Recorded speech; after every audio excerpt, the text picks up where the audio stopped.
Pagbubulay-bulay mula sa kasama ni Jesus.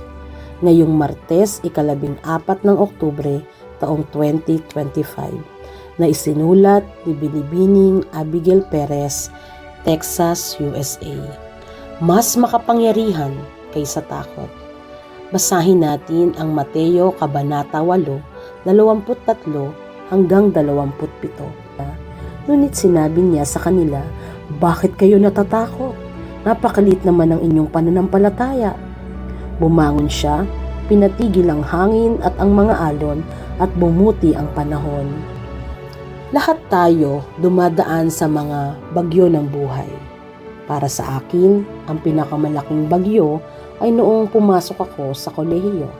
Nakaramdam ako ng sobrang kabigatan bilang kauna-unahang babae na Mexican-American na mag-aral sa kolehiyo. May suporta ako mula sa pamilya, mga kaibigan, at mga miyembro ng simbahan. Lahat sila ay nananalangin para sa akin. Pero kahit ganon, hindi maalis sa isip ko ang pagdududa. Kaya ko ba to? Magugustuhan ba ako ng roommate ko? Huhusgahan ba ako base sa itsura ko? Magtatagumpay kaya ako dito?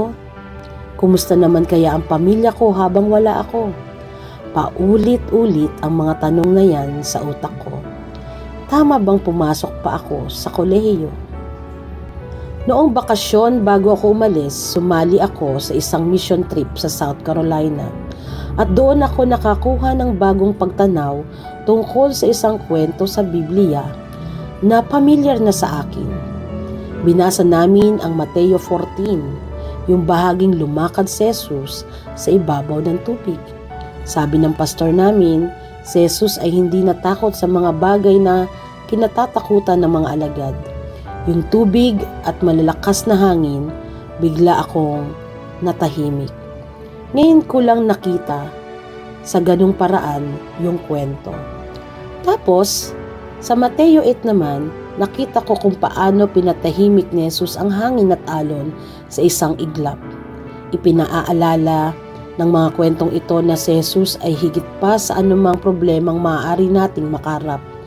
Nakatitiyak ako na tutulungan niya akong malampasan ang mga takot ko sa pag-aaral sa kolehiyo at sasamahan niya ako sa bawat hakbang. Tayo ay manalangin. Salamat, Panginoon, dahil mas makapangyarihan ka kaysa sa aming mga takot at pangamba. Kahit dumating ang bagyo, turuan mo po kaming manatili sa iyong presensya. Amen. Para sa isipin ngayong araw, dahil kasama ko ang Diyos, hindi ko kailangang matakot.